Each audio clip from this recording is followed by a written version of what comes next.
For the artists, for the passionate. Welcome to the Adventures Elsewhere podcast.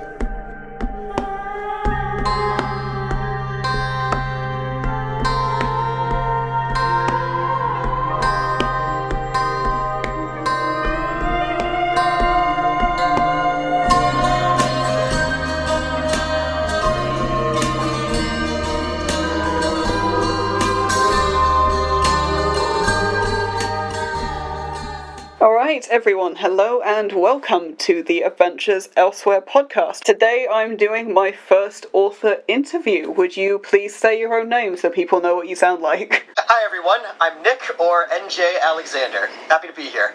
I'm very happy to have you, Nick. It's great to have you on, it really is. So if you'd like to introduce a bit who you are for the people that don't know you, that'd be great. Sure thing. Alright, so thank you Jade for having me on today. Like I said, my name is Nick, or my pen name is NJ Alexander. I'm an epic fantasy writer, typically of the adult fantasy variety. And my debut novel, Fogbound, just released in October. So one thing, the main reason I wanted you in particular to come on this podcast is because I've seen you around in the writing community a lot, but I haven't heard you talk much about your process with writing or anything like that, and I'd really like to know more about that. Sure. So, I am definitely what I would call a binge writer. I don't write every day. I'm not the type who says, okay, I gotta go get my 500 words today, gotta get my 1,000 words today. When I'm actively writing a book, I typically do, depending on the day, of course, I have a day job and whatnot. On days where I work, I try to do 2,000 or 3,000 words, and on days where I don't work, upwards of about 10,000. Oh wow! And I typically take a month to 2 months to write books. So I write epic fantasy. My books tend to be on the, I wouldn't say they're super long, but they tend to be on the longer side. 100,000 words plus.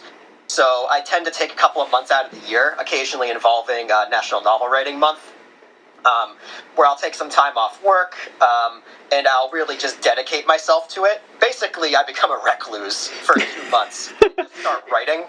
I think my record is like 12,000 words in a day. Wow. I'm typically good for days I don't work. I'm typically good for somewhere between 5,000 and 10,000, depending on how I'm feeling. My approach to it is I'm really a plantser. For those unfamiliar with it, a plantser is someone who has a plot, has an outline, they plot a little bit, but then they also do some aspects of pantsing where you kind of just write it as you go, sort of thing. I tend to have fairly detailed outlines, like multiple pages, but they aren't really super specific, and I wouldn't call them guardrails for what I have to do. They don't dictate everything. I usually have so here's chapter 1's outline. What do I want to accomplish in this chapter? What should this scene do for the story as a whole? And what major beats should I ensure are here? And that's really what my outlines does. Obviously that goes out the window all the time. Yep. Outlines. I think for my last book, not Fogbound, but for other projects, my outline was, I think, 20-something chapters. Oh, wow. And by the time the story was done, the book itself was probably 55-something chapters. So clearly, that didn't work out. But all the main beats and all the things I wanted to accomplish from the outline, they were still present in the story, but by doing so, I sort of give myself a little bit of on-the-spot creativity, and for me that's really important, because I do sometimes think of my best scenes on the spot, and so that's why I think planting really works for me. Although I think I lean more toward the plotter side of it, I am a big proponent of the spur-of-the-moment writing. It does sound closer to plotter on the non-existent spectrum, because I have talked to other plantsers about it, and that it does sound more detailed than what I've heard from them. But it's really interesting to hear you talk about that and how basically we're kind of polar opposites on this. Because I definitely get the best scenes in the heat of the moment thing. Like, absolutely 100% that, and the, oh yeah, suddenly this is turning out to be way longer than I expected. Like, Yeah. definitely had that with Mr. Nakagami, but I'm very much hardcore pantser. I don't know anything that's going on. Like, anything Honestly, at all. That's amazing. I really envy people who can do that, because I can't. I need at least something to start. Like, if I were doing National Novel Writing Month, I would need probably a 5 to 10 page outline at least of what I want to do before even starting. Otherwise, it would just be chaos, and not the good kind. Yeah, I mean, that's one of the reasons I don't do Nano, is that trying to get 50,000 words in 1 month, like, that's a really big ask when you've got no idea what's going on, as much as anything. Very true. And the reason I've taken that approach is I did talk about this on the podcast once, but that was a long, long time ago, so I think it's fair to bring it up again, is that once upon a time, long time ago now, actually, thinking about it, I used to be the absolute hardcore plotter. And Oh, so you changed. yeah, like, complete 180 switch. I would be the person who would have 2-page outline for 1 page of writing. Like, it was that bad. And I found myself, like, unable to write anything, or definitely not enjoy it, or get the quality I wanted. So I thought, let's just go the other way and see what happens and never look back, really.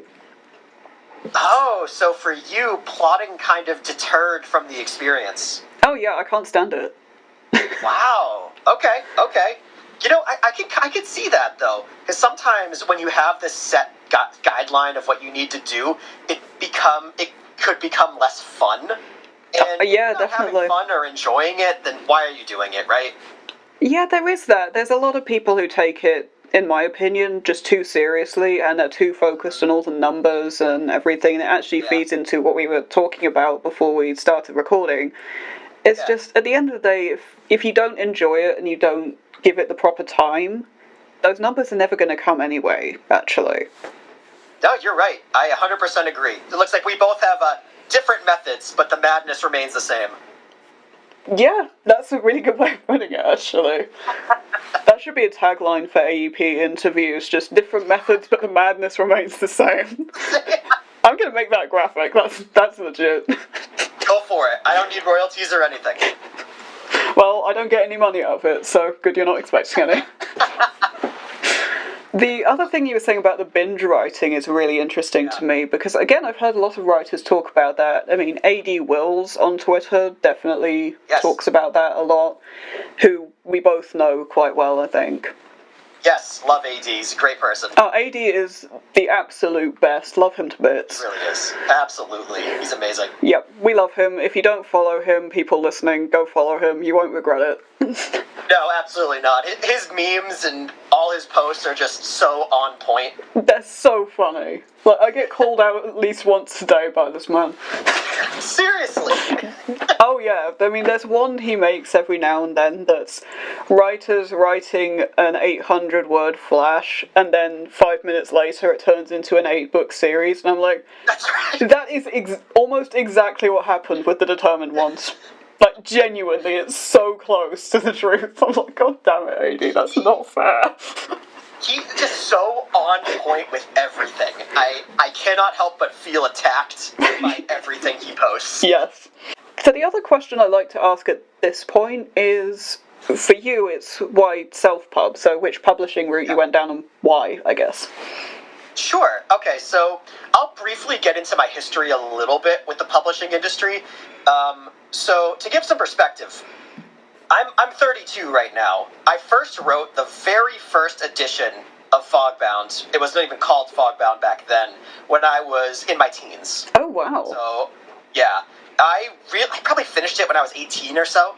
And I unfortunately fell into the victims of a vanity press. Oh, no. Yeah, so that's how that first edition was actually published. I hesitate to even call it an edition. It's a totally different book now. But either way, I fell in with a vanity press. And that was how the first really iteration of my publishing history started. And it was It was not the best experience. Hey, the book was out there. It got edited. I mean, I look back on it. I still have a few copies somewhere around here. It's pretty awful. I'm surprised it got edited at all with a vanity, actually. Yeah, I mean, they provide the editing at a cost, a very steep cost, and they did edit it. But the editing it's not the same as, like, a beta read or a content edit. It's really just a spell check and whatnot sort of thing. The sort of thing you can do yourself for free. Yeah. Yeah. Exactly. So not exactly a great use. Hey, they also gave a cover and they did some very ineffective marketing, and I still get spam calls. Really? To this day. Wow. Not from them, but I get a lot of spam calls from random, like, magazines that are clearly fake, but I get a ton of spam calls about them to this day. Now I just tell them that I didn't write that book. It's not even me. that's fair, to be honest. It's not even me. But yeah, those books are unpublished now. You can't even find them anymore. They're gone. So, for the reason I chose self-pub this time, because Fogbound is really that book, but better. So I kind of just did it again. In my 30s, I rewrote it, I think, when I was 30. Right, okay. And by rewrite, I mean I probably deleted half the book and rewrote it from scratch. The original was probably about, I think it was 80,000 words. I probably got rid of somewhere between 30 and 40,000 words entirely, just gone. Wow. Just redid it. And then the other ones, the other half I was able to, like, quote unquote, rewrite and make it better. The other ones is basically, nope, trash, just put it back. And there's a thing in TradPub, right, where agents typically won't look at a book that's been previously self-published, and for me that's kind of a gray area, because while this story kind of was self-published, it's so different now, it could probably be known as a different book, but I didn't want to take that risk. Yeah, that's fair. If that makes sense. That's completely fair. So I didn't want to take that risk with trying to find an agent. I considered it way back when. I really did. I even sent out a few queries, but still, and then I thought, I don't know if this would ever have a chance of getting picked up because of my history, and I didn't want to lie about my history too. I don't know, maybe I'm too honest for my own good, but I didn't want to lie about it and say, nope, I've never done anything before. I did reach out to a couple of small presses, small/independent presses, not with, like, a query or to actually submit it, but to ask them, say, hey, this is my history, would you consider a book like this? And they got back to me, and pretty much all of them said, oh yeah, we would consider it. If you wanted to submit during our submission process, please feel free. But ultimately, I decided not to because, well, call me stubborn, but I wanted to see if I could do the self-publish thing. No, that's completely fair. Yeah. It's like, when I was a teenager, I clearly failed, right? I fell in with a vanity, and it failed. And I thought, it's a pride thing. I want to do this myself. And I want to see if I can make a product that I'm truly proud of, put it out there myself, hire freelancers to do all the editing, to do the cover, all that stuff. I want to see if I can manage this project and do it myself. And I am happy with how it came out. I really am, and I'm happy I did it. It was a good pride thing for me to try the self-pub route again. And because I have a lot of other projects in mind, and this is really a re-release, I wanted to get it out in the world a lot faster than a traditional publication cycle would take. I'm not saying that I didn't want to give it the time it deserves, but I have a lot of other things I want to accomplish, and I wanted to get this out in the world again, and I was eager to do so. I mean, I completely feel you on the time thing and having all the ideas lined up, because I've got, 39 books planned at this point. 39? Oh my god. Yeah, it is something stupid like that, so I definitely get what you're saying on that one. Yeah. And the thing with TradPub, it does take so long. When I was first looking at TradPub, it was, you might wait 18 months, a year before your book comes out. And I thought, okay, that's decent. And then it's 2 years. And now it's 3.5, 4 years. And it's like... Yeah, no thanks, all the announcements actually. that we see are this has been accepted for publishing, coming out all 2025. I'm like, 2025? It's not even 2024 yet. Oh my god. I mean, a lot of the ones I'm seeing now are 2026, 27, and I'm like, good God. Wow. Yeah, I haven't seen 26 or 27 yet, but I'm not surprised. You know what's funny, though? I think my preference, when this is all said and done, will actually be traditional publishing. Oh, right. Yeah, I think it will be. I actually don't hate writing query letters, and I don't hate that process. I'm sure I will once I get back into it. But right now, I kind of like it. And for me, the writing is awesome, and I love saying that I'm an author, but I do have, my day job. I do have everything else that I do. And my fellow independently published, self-published authors out there will probably sympathize with this. It's a lot of work to be self-published. You have to do everything yourself. And for me, it becomes a major time sink to have to do that on top of actually, writing the thing. Because right now I'm thinking, okay, I need to get the sequel to Fogbound out, but I also have to continue marketing Fogbound. So it's just a lot. And I think in the future, for future series, I think I will actually lean more toward traditional publishing. My answer may change, talk to me in a year or so, maybe that'll change. But right now, I think my preference would actually be traditional. Or small press, because that can be considered traditional too, submitting to small presses and whatnot. But yeah, I think that would actually be my preference. I mean, I consider small press as just indie pub. And it's like self-pub. Some people call that indie, but in my brain that's where the distinction is. I mean, there are small presses that do follow the trad pub model, and then yes, that is trad pub. So it's quite complicated to completely define that, but I completely see what you're saying with all the work and everything, and yeah, I think that's completely valid. If trad pub is what you want, that's up to you, that's your business, and like you said, in a year that might be different, who knows. Might be different. But I get what you were saying about the query letter thing, and actually, because I had to write a query letter for Shadowspark, and I'd done it before, as someone who started in microfiction, there is the real pleasure in writing a query letter and tightening it up, and I did genuinely enjoy that. Yeah, it's not terrible. I think what really gets people down, and I'm sure it'll get me down as well, is query letters are hard to write, but I think the real stress of it comes from submitting it, not exactly the writing of it. And I read this a long time ago. I don't remember who said it. It may have been a tweet, it may have been a Facebook post, I can't remember. But I thought it was a great piece of advice. When you're going to write a book, whether you're planning to self-publish or traditional publish, before you even write it, try writing the query letter first. I've seen that, yeah. Yeah, and you know what? I kind of like that. It lets you focus in on what's important, and it lets you focus in on the character, motivations, and all of that good stuff. And that stuff is so important when it comes to writing a book that I can really see where writing that letter first would help you with actually writing the book. I think that's great advice. I think it's really interesting that you think that's great advice. I'm not saying you're wrong, but I think from a more plotter, planster sort of view, I can definitely see how that would help, how that would work. For someone like me, that's probably the worst thing I could possibly do, genuinely. Oh, yeah, true. Yeah, if you're a pantser, that advice is probably not good for you. No, I don't like it one bit, but it's interesting, again, to have that other take. Knowing your process, that makes a lot of sense. Yeah, maybe some other plotters or planters will agree that it's actually good advice, but who knows? Maybe I'm weird. That's also very possible. I mean, yeah, I think that is also very possible. Thanks for agreeing. I mean, we've talked on Twitter for a while. I know what you're like. That's true. Yeah, that's very true. Okay, that shouldn't be a surprise. One thing I don't know, though, is what your book's like. Can you tell me more about Fogbound? So, as I said before, I'm an epic fantasy writer. Fogbound is very much an epic fantasy. Some people have described it as a classic fantasy. Band of adventurers goes on this grand scale adventure to go and fight this great evil kind of thing. That's the kind of story that I write. Fogbound specifically stars a history teacher named Zershin Volnare, who enlists in an army thanks to his meddlesome alter ego.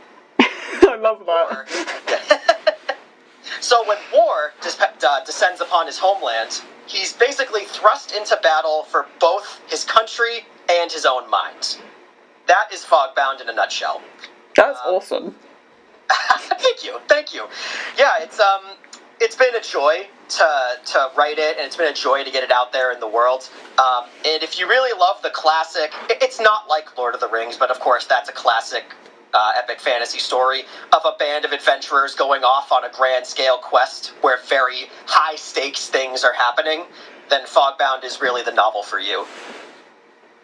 Yeah, I mean, you've clearly put a lot of thought into that elevator pitch, and that's a really good one. I mean, the idea of fighting like an actual physical war at the same time of one, like a literal war for your own mind, that's interesting. I really like that idea.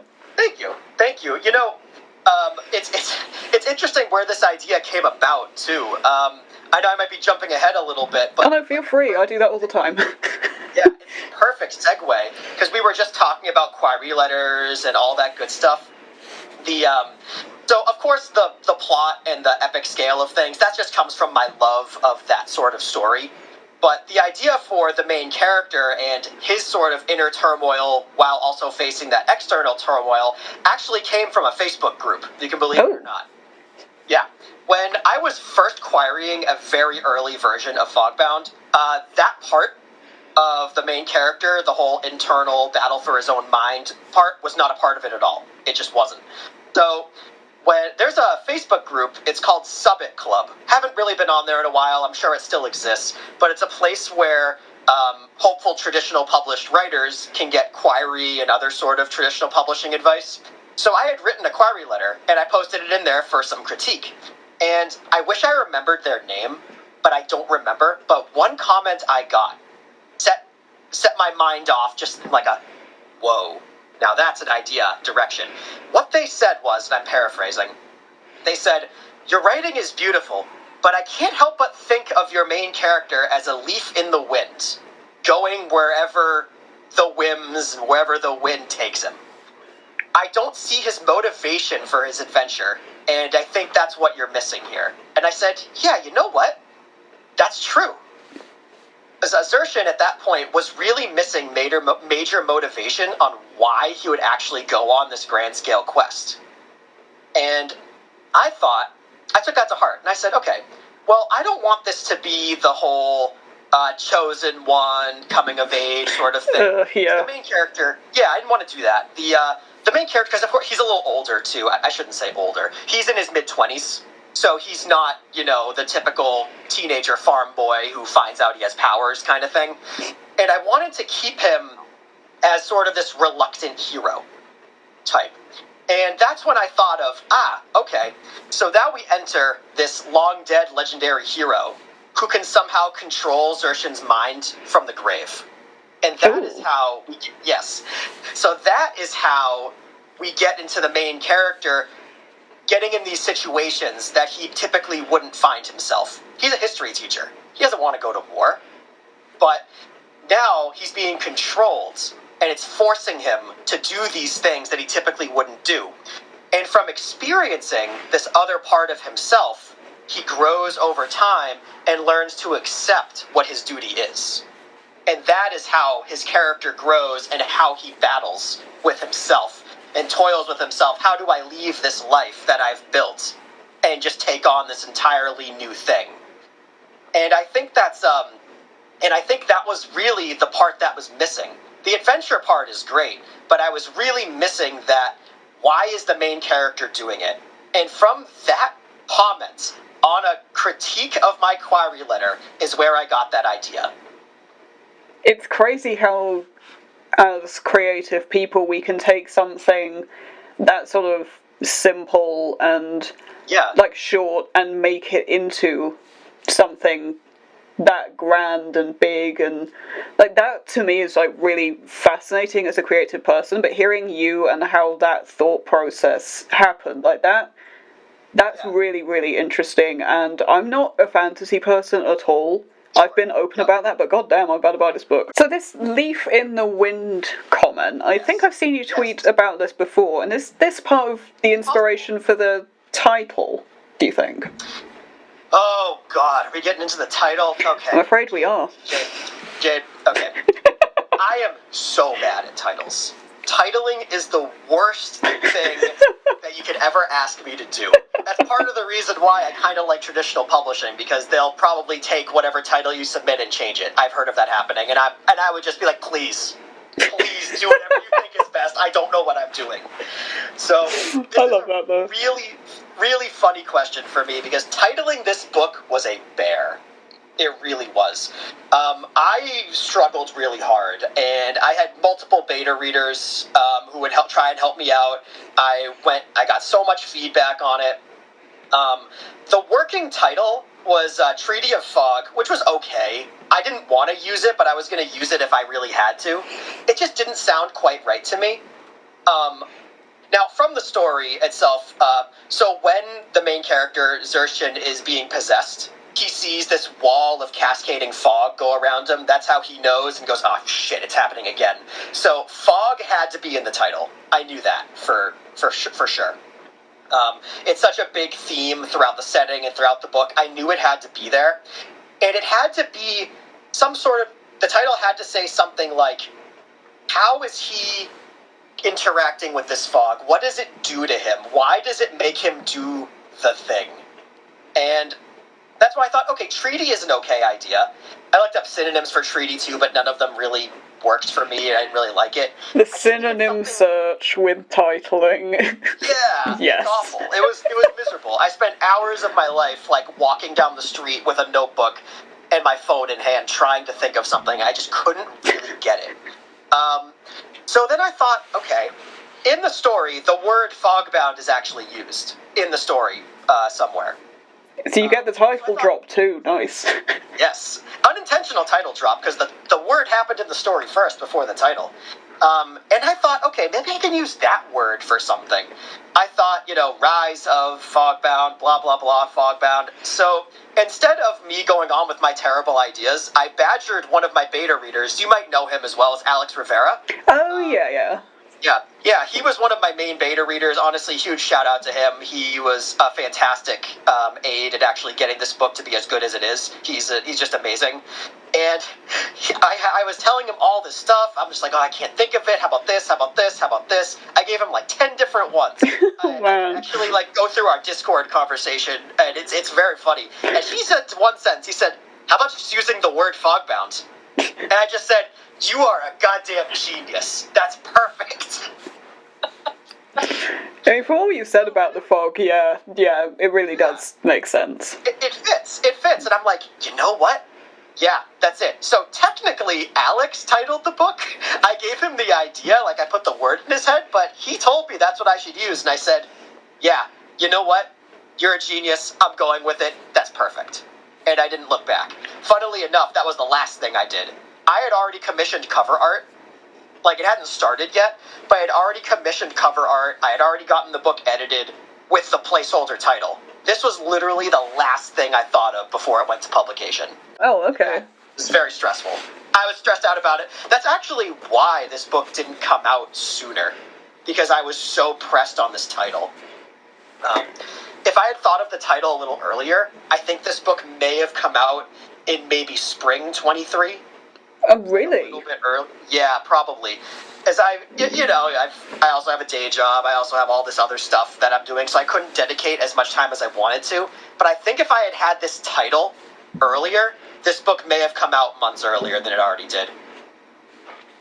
That's really interesting to hear about it like that, but I get it as well with when that one big piece is missing, it can be really hard to think about doing some of the other work, especially with something like a title, where sometimes it can be quite dependent. It's a thing that you have to depend on as well. Exactly. And I'm like, because all my placeholder titles just didn't sound right to me. They really didn't. So I just hesitated with moving forward with all the other steps in the process. How can I have a cover designer write the title of the book when I don't even have it? How can I commission a cover if that's not even done? So it really delayed a lot when it came to the book. But you know what? It worked out. I got a title. I love it, and it works for the story. So despite all of the stress and all of the angst that went into picking it, it's done. And actually, you know what? What was really frustrating about it is I had really good titles for all the other books in the series. Oh no. Yeah. I might change them now, because, okay, I used a one-word title for this one. If I commit to a one-word title for the sequel, I gotta commit for the series. I'm sure you know what I mean by it. It's like, I gotta be consistent now, if that's what I want to do. But I have way better ideas for titles of the sequels than I did for this one. So you mean the sequel isn't going to be called Fogbound 2: The Foggening? That's not a thing. You know, I'm still gonna make that Photoshop at one point. I gotta do that. Yeah, you have got to do that. I think what I like about the title Fogbound as well is it very much reads classic epic fantasy even before you get into the story relation with it. Yep. Exactly. Yeah, that's a great piece I didn't even mention. But yeah, to me it just screamed, hey, you know what? This is a fantasy book. The title shows it.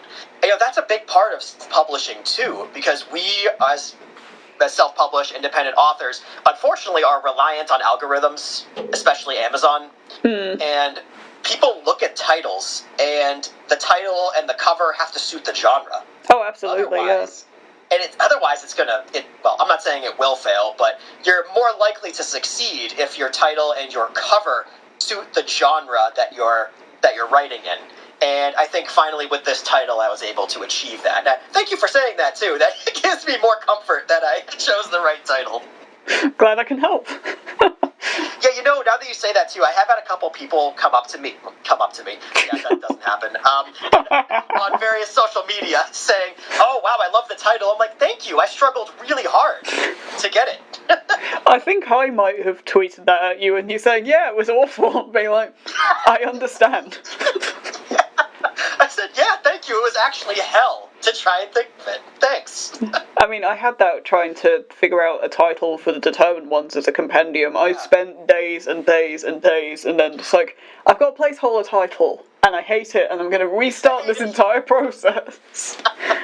Well, the Determined Ones is a great title. Thank you. Yeah. I'm glad you were able to think of that. What was your placeholder title, if you don't mind me asking? I have a weird thing with saying this because that placeholder title is not an intrinsically bad title, and I am going to use it for something else. Ooh, okay, we won't spoil it then. Yeah, I don't know genuinely if I'm really allowed to talk about that at the moment. Ooh, so exciting. I'm gonna say no and just not talk about it for the moment. Ooh, well, that's a good teaser. All right. I pride myself on good teasers. I'm kidding, I don't. Hey, well, you know what? Now you can start, because that was pretty good. When it comes to the Determined Ones, what I was trying to do with the title for that was try and find just any common link between what I had, and the lineup's actually changed since then, which is interesting, I think partly because of the title, weirdly. Yeah. But trying to find a common link between 8 books that sometimes don't necessarily seem related, because the main thing is kind of the timeline and the politics, but not all of them really center on politics. So it's like, but damn, how do you make that all related? And it's like, well, they all have this intrinsic never give up. Oh, well, that's very nice. I like that theme. Yeah, I mean, it's just the huge thing. The first thing I think with Determined Ones is always never give up. I was just thinking too, yes, that title makes perfect sense. Yeah, so that's determination at its core, so... Yeah, agreed. So I think what we're getting from this is, anybody listening to this, if you need help and title advice, don't come to me. Leave me out of it. I don't want to help you think of a title. I'll give you ideas, but they will all suck. Just throwing that out there. And also, fun fact for podcast listeners, I have an episode dedicated to titling. And you do? Oh, I do, yeah. I actually have 2 episodes about this. I have titling projects and also chapter titles, so hopefully there's something in there that will help. Oh my god. I'm definitely going to listen to that one, especially when it comes to book titles. I think I have chapter titles down pretty good, but book titles... no, it's just never going to happen. I think I'm going to listen to that episode. I'm honestly surprised you title your chapters, given what you were just saying. It is kind of weird, right? I don't know why, but I have an easier time thinking of titles for shorter passages than I do for longer ones. Because I think, okay, I know what this, because I outlined pretty well, right? I know what this scene's about. I know what this chapter's about. Boom, title. They kind of come to me naturally. But when thinking of a title to really encapsulate all of those individual scenes into one, yeah, no, that's equivalent. That's basically hell for me. That makes sense, though, actually, especially as someone who's come from microfiction and shorts. It's always way easier to title something shorter, unless you decide, in Mr. Nakagami, actually, I want the first letter of each chapter title to spell something out. To spell something. And then I'm going to tie it also so that they're all the same length and have all this symbolism into it, and just completely paralyze myself, and we're going to have so much fun. I've thought about that too, not for Fogbound, but for future books. I've thought, ooh, what if every title was one word? Ooh, what if every chapter title was 2 words? And then I thought, wow, that sounds awful, actually, and extremely unfun. But it would be cool if I could pull it off. I can tell you it is all of those things.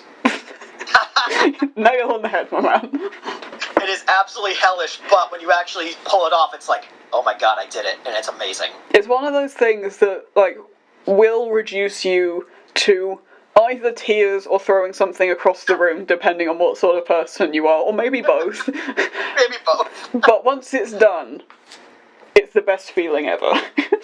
Wow. Man, I really shouldn't take that idea, knowing my history with titles. No. But I shouldn't. But I'm not known for my good decisions. So, I think I'm going to try it. Talking of you and good decisions. Uh-oh, okay. This was a question I had from the moment I contacted you about being on the podcast. Because you said something along the lines of, for every pre-order I get, I'm going to eat one of these Oreos. I actually did, too. It was... Oh my god. I got 20 pre-orders that day. It's the best marketing stunt I've ever done in my life. I had to eat almost an entire pack of Oreos in one day. I was so sick. I was gonna say, how'd that feel? It was awful, actually. After the first couple, I'm an Oreo enjoyer. I can knock down 2 or 3 and be okay with it. But after, the 4th Oreo, I'm thinking, oh god. The flavor fatigue starts setting in. Oh no. It starts not feeling nice. I tried to space them out throughout the day. Because at first I was like, okay, every time I look at my dashboard and I see a new pre-order, I'll eat an Oreo. But then, I went out and I did stuff. I'm like, oh my god, there's been 10 more. Uh-oh. I gotta do it, I guess. But it was, I don't recommend doing that. Especially when your book has just come out for pre-orders. Because when I did that marketing tactic, it had just come out for pre-orders. Not everybody knew it was out for pre-orders yet. So I probably got a whole bunch of new people with that one, too. People who know who I am but hadn't pre-ordered yet. And, of course, they say, oh, let's make Nick's life miserable. I'll buy one now. And, I'm okay with that. I'll stomach 20 Oreos for book sales. And, but I will say, I am never doing that again. I don't blame you. And also, if anybody's wondering where the soundbite reel is in this episode, you just found it. I mean, I'll be damned if I don't make this section into a soundbite or 2. I mean, hey, I appreciate everybody who pre-ordered it.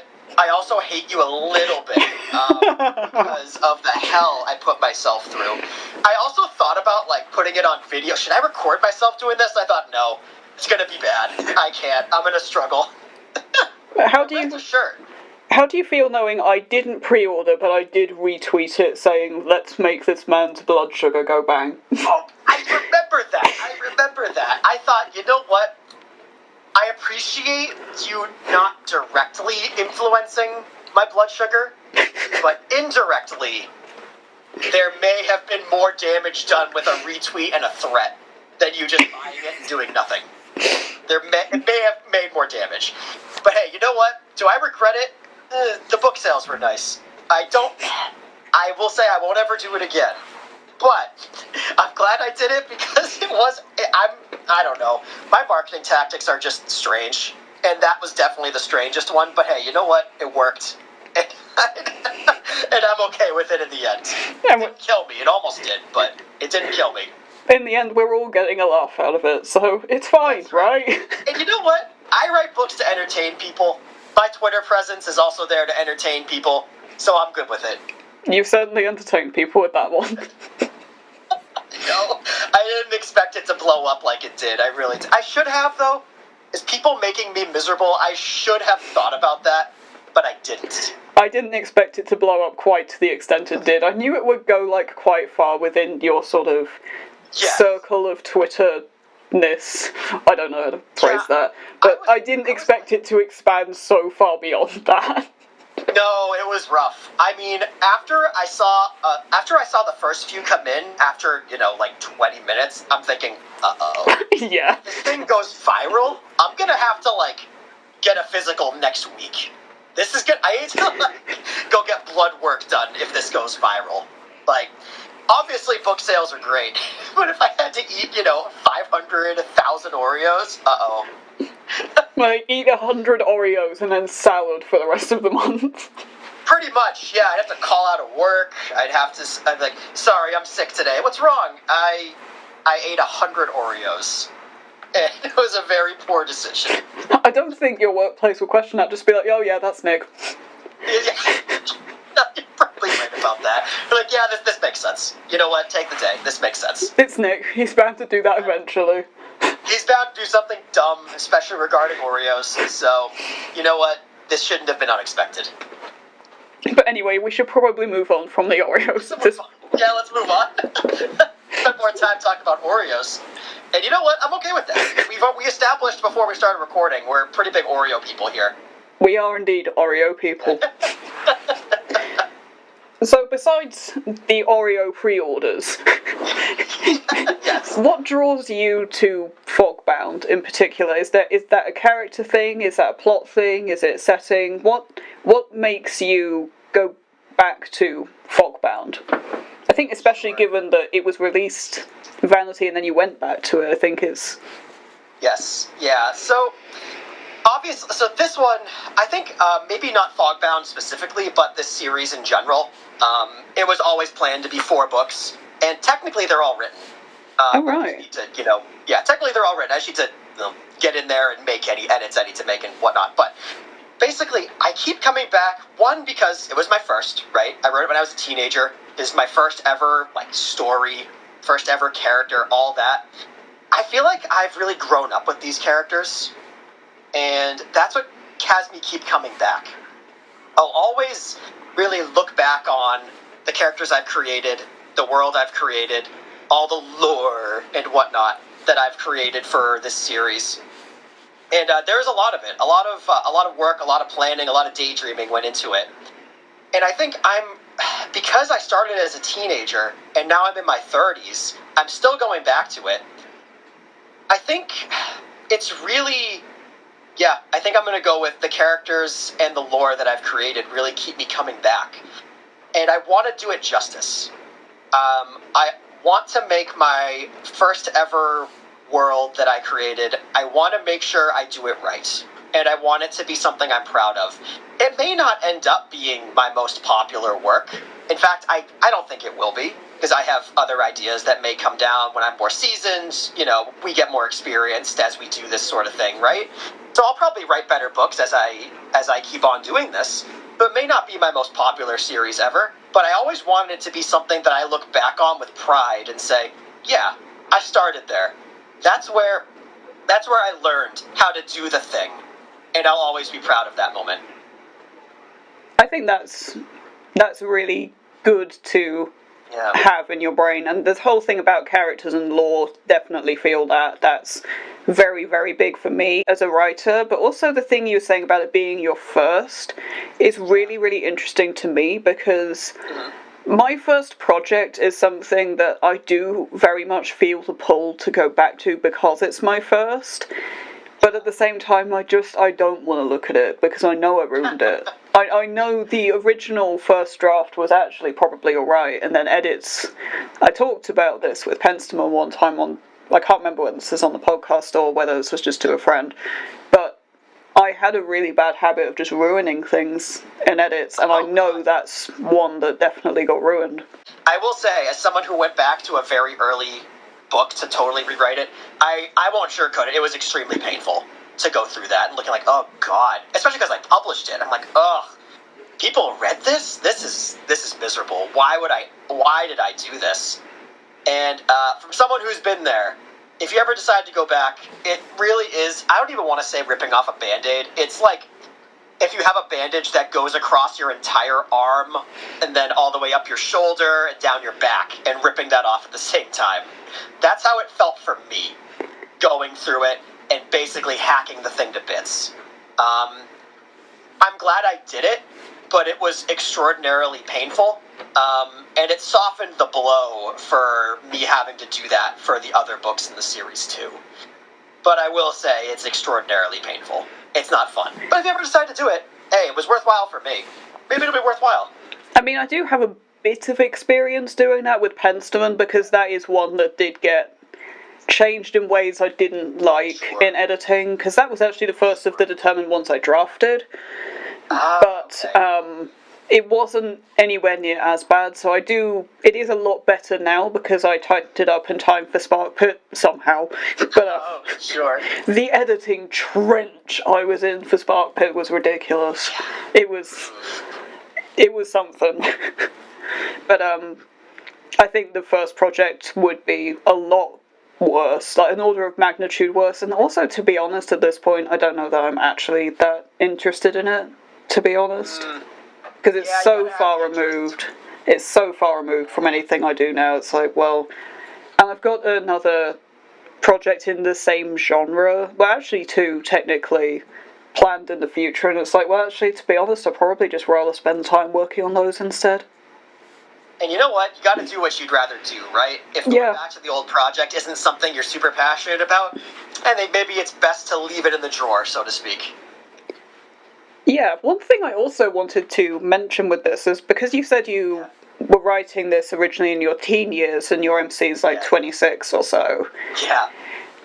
When I was first writing Penstemon, Coney was older than me. Coney is my MC for that. Yeah. I'm now older than Coney, and it feels weird. I say that because I feel the same way. It's really weird, isn't it? It's so weird. I originally wrote it because I wanted to write characters who are older than me. And now I'm older than all the characters. It's so weird. Maybe this is why I write progressively older characters. Possibly. I mean, I've got... Yeah. I don't know, but I'm really glad you said that, because I thought that was a really funny phenomenon for me, too. I wanted to publish a book with characters older than me. And, well... Oops. Yeah. And the way you solve this, at least in my brain, is you plan a book where the MC is 87. That's right. And then maybe you won't even live that long. That's right. Perfect. Exactly. Then it's not a problem. That is the ideal way to do it. You know, I think I saw that a while back. Like, how about instead of the teenager coming of age sort of thing, it's about an 80-year-old grandma who has to go on a quest, and honestly, I'm kind of there for it. Oh yeah, absolutely. I would read the shit out of that, honestly. I would read the shit out of that.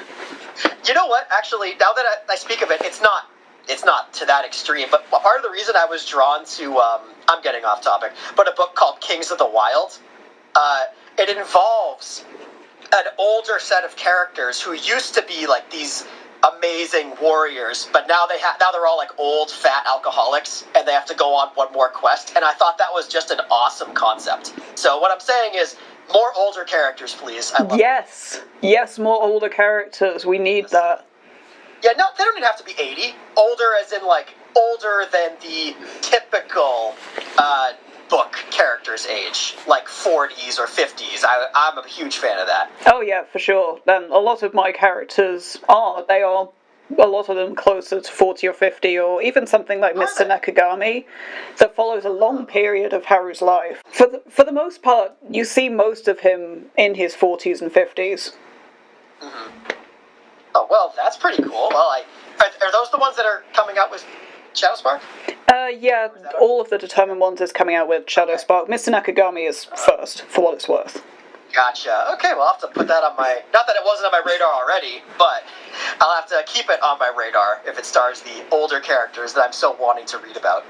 He's not just older, he's also older, small, and a cinnamon roll, so... I love it. I'm in. I'm there. You got me. I don't know anything about it, but I'm in. Well, I mean, it's very character-driven, so... Perfect. That's it. You know, I'm glad you said that, too, because that tends to be what pulls me in to a story. Yeah, world and lore and setting, that's cool and all, but I just connect with characters. And oh, yeah, same. Even one character that I can latch onto, there's a really big chance I'm not gonna... I will finish the book. I very rarely DNF books because in everything I read, I tend to connect with at least one character, and that keeps me pushing forward. I'm not saying world, lore, whatever. I'm not saying that doesn't matter, but for me, I love a character-driven work. And it really, even though Fogbound is this epic-scale fantasy, I would actually call it more of a character-driven work than anything. It definitely sounds more character-driven, and I'm completely with you on ties to characters, and sometimes worlds do... Like, that does all matter, obviously, but when I DNF something, a really good world is not going to save it. For me, when I DNF something, it's because I can't find a character to care about. Yep, I am totally with you on that, and that's why, like, I don't know, I'm pretty lenient when it comes to, you know, DNFing. I usually don't, because I do tend to, I'm a very easy grader, I'll say that much, very easy reviewer, so I tend to find one aspect of a book that I really like, and I'm going to keep on with it, and especially if that's a character especially, I'm probably going to like it. So these and I think that's what drives me to write more character-driven books too. It's just really what I connect to. Yeah, I think that's the same for me. When it comes to DNFing, it's rare I DNF, but that's because I'm very picky with what I pick up. You know what? I get that. Because of my life and my schedule and reading books and writing books, it's hard to find time to read while I write. I don't know if you get like this, but when I'm reading a book, I'm thinking, this is great. But I also could be writing right now, too, and doing something great. Damn it. I'm so bad for exactly that. I can't watch TV anymore, pretty much. Yeah. I watch Taskmaster and that's it. One thing we did touch on earlier with the fog and how much that matters, and it's a big feature on your cover art as well, I noticed straight away. It is. Why don't we talk a little bit more about the cover art, because you've gotten a lot of praise and love for the cover you have. I have, and that's incredible. I will say I take no credit for anything that's on the cover. I am not a designer. I don't know anything about covers. Again, this goes back to my preference for traditional publishing, because they'll make the cover for you. I hired Felix Ortiz. You may have heard his name in the Twitterverse. He's very popular. Yeah, he's very popular. Maybe not you particular, because he's definitely a very fantasy cover designer. I shouldn't say designer. He's a cover artist. And his books are all over... His work is all over self-published, independently published fantasy books. I've probably seen it and not realised it's him. Yes, I think, especially with mine, yes. But, well, yeah. Yeah, that's the first one. But yes, so I hired him to do the cover art, and he really helped me out, too, with... this is kind of funny, because I didn't know what the hell to put on a cover, right? I don't know what makes a good cover. I wrote the thing. I don't know what to put on the cover. All I knew is that it had to be foggy, because that was a very prominent feature within the book. That's all I really know. And I was always torn with the idea of the more setting and scenery-based cover versus the people on the cover. I think for fantasy, you kind of have one or the other. It's either a person up front and center or multiple people, or on the other side of the spectrum it's basically all like a scene. Well, more like scenery with no characters in it, if you know what I mean. Yeah, that's... Yeah. Either category. And for me, I didn't really know what I wanted. So in talking with Felix, I give him a lot of praise for working with me because, geez, I don't know. So what I ended up doing was I gave him, a list of, hey, these are all the major characters you'll find. I gave him a list of, I think, 8 or 9 characters. I think these few are really the most important ones out of the bunch. What do you think? What do you think we should go with? And he suggested I call it like the everyone is here kind of cover, where the major characters are all front and center on the page. And he suggested that, gave a few drafts, and I told him fog needs to be a primary feature of it, and he said, yeah, you got it. And as soon as I saw the first draft of this, I said, this is it. This man is a genius. I made the right decision hiring this guy. So really shout out to Felix here for putting together an incredible cover illustration for me to use. And if you're a fantasy writer and you don't have a cover yet and you're looking for one, I highly, highly recommend Felix to do the illustration. And I will say, I actually ended up going back into the text and changing my characters a little bit to more suit the illustration he gave me. A fun fact is the character on the front of the cover, like the front and center guy with the axe. Oh, yeah. I actually made his beard a little bit thicker in the book, and a character remarks on how thick it's gotten since the start of the adventure because of how it looks on the cover. And I loved what he did more than how I described it. Is the takeaway from that. I love that you sort of allude to the process a little bit within the work there, though, that it wasn't originally like that. I really like that little touch. Yeah, it's great. And I saw what he did, and I said, these are better than the descriptions I actually gave. Because what I like to do is when I hire artists, because like I said, I'm no artist. I don't really know. When I say artist, I'm no illustrator. I don't know how this works. I'll give a base idea of what I'm looking for, but then I just say to the artist, take creative liberties where you feel. Don't think, if my idea sucks, please feel free to take it another way. Because I did suggest an idea to Felix. He said, yeah, let's not do that. We're going to do this instead. And I said, you got it. But it's great, and I really love how it came out. I will say the title, the title font, the actual design of it was done by Faye Lane, and she did an incredible job as well, picking out the font, picking out how things are arranged on both the front and the back. And I think her choices of fonts really lended to the theme of what the cover illustration, what I wanted to go for. And I think we said it before, the title, the font of the title, and the illustration on the cover, I think really does scream, hey, this is a fantasy book. You know what you're getting into when you look at this title. I don't feel like I've tricked readers into reading something that doesn't represent what's on the cover. Yeah, I mean, absolutely, with font and how much that matters. And one thing that I'm really grateful for being with Shadowspark is I don't have to deal with fucking font anymore. Because I hate it. Fonts. That's part of the reason I don't do my own graphics. Like, if you've seen a promotional graphic, like, not a stupid one, like I did for the Halloween set. That was glorious. Actual good graphics are actually made by Tilly in the writing community. She's done a great job on all my actual real promotional graphics, like the one I use in my my Twitter banner and whatnot, because I cannot deal with fonts. I have no idea what looks good.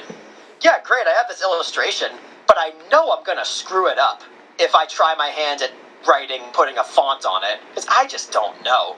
But when you hire an artist that knows their stuff, like Faye did for the cover, like Tilly for the promotional images, they know what fonts go with the images you give them, and they have an idea of what to do. And like I said before, I like hiring an artist and telling them, have at it. Do what you feel looks the best. This is the vibe of the book. Do what you feel is the best for it, and let's see how it goes. And I think that has really worked wonders for my cover, and I think I'm like beyond happy with how everything came out. When it comes to typography, it's one of those things that either works instantly, like with Adventures Elsewhere, I was really lucky that like one of the first two fonts I tried, I was like, actually, that looks really good. But what I've resorted to a lot of the time is just hand lettering things. Oh, hand lettering. Yeah, which is absolute hell, and really hard, and involves a lot of maths, surprisingly. Oh, but math. Okay. Yeah, so much maths, because I was actually doing this the other day for an animatic I didn't actually have to do, but decided to do anyway, because of course, yeah. That's the sort of person I am, basically. Right. But to get the text a consistent size, I was like, okay, well, this is the outer boundary of where the lowercase letters need to be, and then I have to make another ring that's a certain number of pixels for where the other boundary is, and then I need a third boundary for the top of the capital letters, and oh wait, this one's got a tail on it. There's so much maths involved in that, and you just, if you don't know, you don't know. And I clearly don't, because all that's going right over my head. Well, most people don't hand letter and don't put themselves through that, so... Yeah, that's true. And if you're an artist and you've thought about hand lettering, don't. Yeah. Then don't do it. Don't. I'm glad you brought that up, too, because that, another aspect of the cover that I thought was genius and not something that I would think of, the cover font, the word Fogbound, is actually two different fonts. Is it? Kind of. The fancy letters are like a fancy version of the font. And I would have never, like the fancy, like the G with the little tail on it, the U with the, the going upward tail on it thing there. Those are that same font, but like the fancy version. I would have never thought to do that. To combine, I mean, yeah, sure, it's the same font family, but it's two different kinds of fonts within that family, if I'm making sense. No, that makes perfect sense, yeah. Yeah, I would have never thought to do that. And once I saw that, because I asked Faye, I said, hey, I love the font that you use. I want to incorporate it in my promotional images too. What font is it? And when she told me that it was technically two different fonts within the same family, I thought, this is why I hire people. I would have never thought to do that. That is genius, though. Yeah, it is. It's amazing. And I'm like, wow.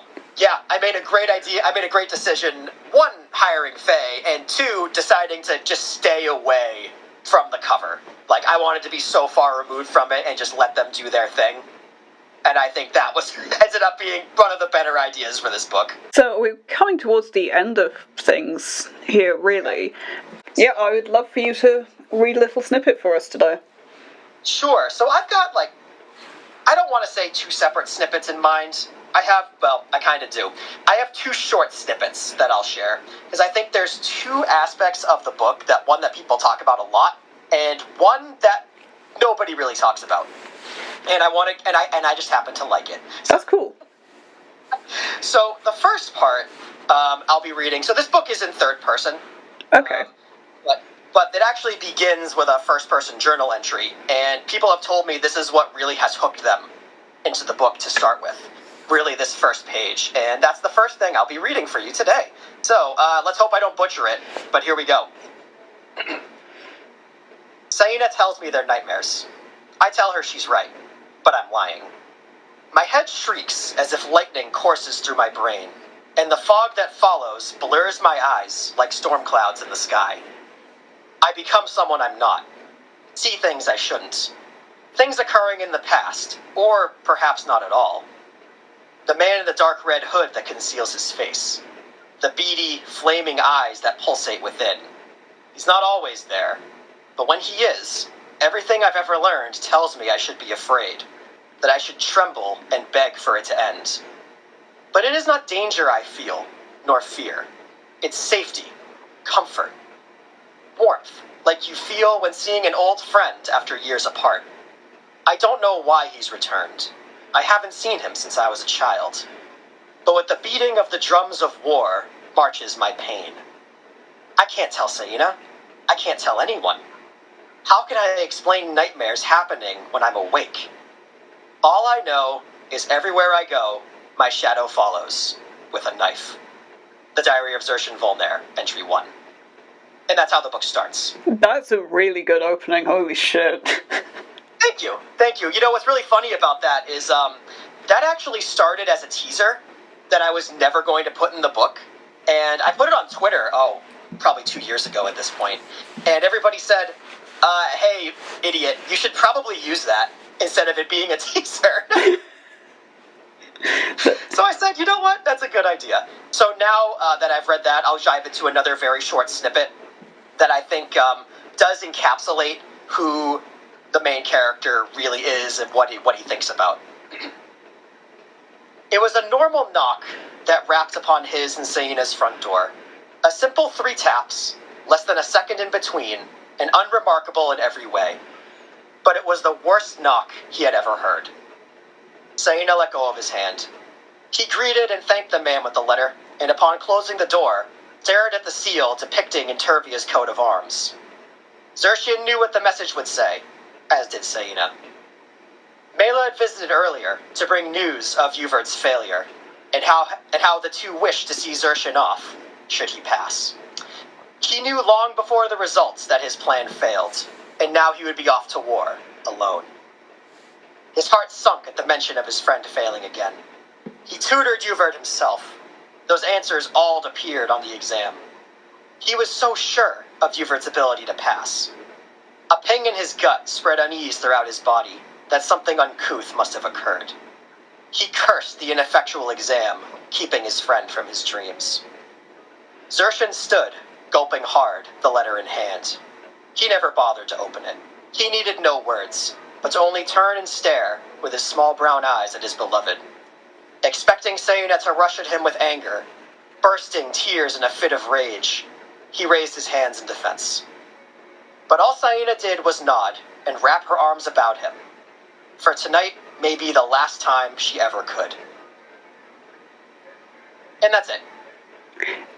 I would like to give you a bonus point for using the word uncouth. That's a word you don't see often enough. No, it is not. It is not. I thought of it, I'm like, ooh, I think that's actually the only mention of the word uncouth in anything I've ever written.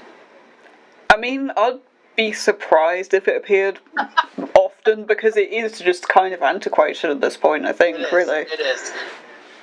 But, like, your visual imagery that you do is really good. Like, I can see things, like particularly in the first passage, I could really see what you were describing really clearly. Like, that's a real skill you've got. Really well done there. I appreciate that, because I will say, I think my character work and my dialogue is really my strongest. So when I see a line, like a passage of prose that I really like, I go, ooh, that's nice. That is exactly the same for me. I always have the sort of character. The dialogue in particular is something that I feel is really strong in my work. But when people say, oh, your descriptions are good, I'm like, thanks, that was like the last thing I did. Oh, thanks. I didn't think they were good at all, but I appreciate that. Also, like, they weren't there until, like, 5 minutes ago, because I'd never write descriptions. That's right. Dialogue first, then descriptions, I feel that. So, talking of teasers, what can you tease us about what the future holds for you as a writer? Sure. So, Fogbound is part of the series called Echoes of Oniro. It's going to have 4 books. As I've alluded to earlier, the other 3 books are essentially written. I'm going to have to do a couple rewrites on them, but basically I know how the story ends, so hopefully it won't take that long, but we'll see. I also thought of, now that Fogbound is out, I kind of know the process, so maybe it'll be a little bit quicker. There's definitely that element, yeah. Yeah, so I'm hoping to release the next 3 books in the series at least once every year. So 2024, hopefully book 2, 2025, book 3. But I may get overconfident and try to release 2 in 1 year to speed up the process a little bit. But we'll see. Either way, you can expect at least 3 more books from me in total as I finish this series. It will have 4 books. It won't have less, and it won't have more. So you can expect at least 3 more books. And then, I've got some other projects in the back of my head, but haven't really worried about those yet. I think it's a gift. I'm able to focus on really one project at once. My mind doesn't really wander to other projects. So I feel pretty confident about being able to get these next 3 out within a reasonable time frame. Must be nice. Not the first person to tell me that. It's a weird thing, right? I call myself a writer, but I don't tend to get caught up in new ideas before the one I'm writing is done, if that makes sense. I mean, I have ideas. I used to be like that. At the risk of sounding like an 85-year-old great-grandmother, I used to be like that with the focusing on one idea, but then I think once I started getting more serious about actually potentially publishing things, I'm like, okay, but I need to draft this before I edit that, because I'm way slower at drafting than editing. I'm really quick at editing now. And then it's like, the more you draft, the more ideas you get. It's kind of exponential as well. And then it's like, but I want to know more about you, and more about you, and more about you. I know.